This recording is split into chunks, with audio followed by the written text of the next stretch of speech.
A Rede de Proteção de Abuso Sexual contra Crianças e Adolescentes foi apresentada na sessão da Câmara de Pato Branco na quarta-feira pelo Conselho Tutelar.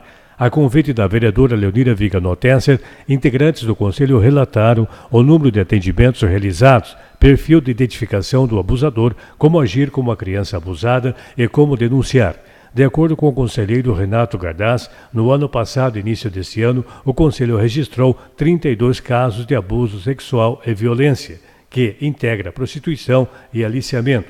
Pelos dados, a maioria dos abusos, 65%, ocorreu no âmbito familiar. A gente fez de 2013 até o início de 2014, registrados pelo Conselho Tutelar, foram no total 32 casos.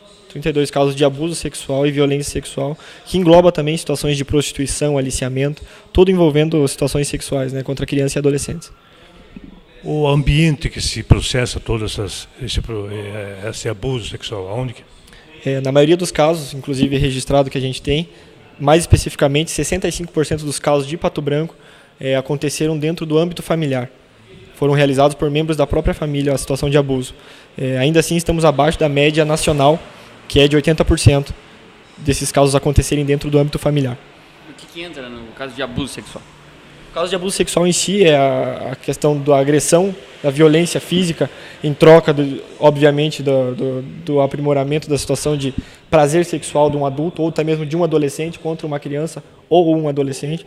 A situação de prostituição infantil, o aliciamento de menores para fins de prostituição, a situação de pedofilia, que se difere da situação de abuso sexual.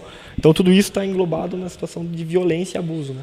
O que preocupa bastante é que, principalmente, os próprios pais, às vezes, são os principais autores. Exatamente. Em Pato Branco, o nosso levantamento que foi feito foi que os pais estão em primeiro lugar, pais e padrastos são os primeiros colocados em agentes que são os principais violadores em casos de abuso sexual. Na verdade, no seio familiar. Ali. No seio familiar. Infelizmente, acontece isso.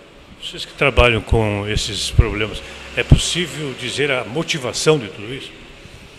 Olha, infelizmente, como a gente ressaltou, identificar o abusador é difícil, né? Ele pode ser uma pessoa rica, uma pessoa pobre, alta ou baixa. Normalmente ele não se expõe para a sociedade. Esse é um problema que para ele também ele se resguarda. Acaba aparecendo só na hora errada. Acontece muitas vezes situações de bebida alcoólica, situações de sanidade mental da pessoa, situações de droga que acabam influenciando para que essa pessoa acaba cometendo esse tipo de situação contra uma criança ou um adolescente. Agora, certamente também... Às vezes nem tanto pelo álcool, pela droga, enfim, mas mesmo por ficar muito tempo com a criança, especialmente meninas, o que acontece também com meninos, né? Muitas vezes. O convívio também, o convívio familiar, esse tipo de situação é um agravante muito forte. É um número importante que a gente tem na cidade aqui, que as situações não acontecem só com meninas. O foco que se tem do abuso sexual é apenas contra do sexo feminino, mas não, acontece também contra pessoas do sexo masculino. Infelizmente, é bem variado. Os números de Pato Branco são bem diversificados. Acontece tanto com meninas quanto com meninos. A denúncia por parte das mães, enfim, das conviventes, às vezes, demora muito também, né?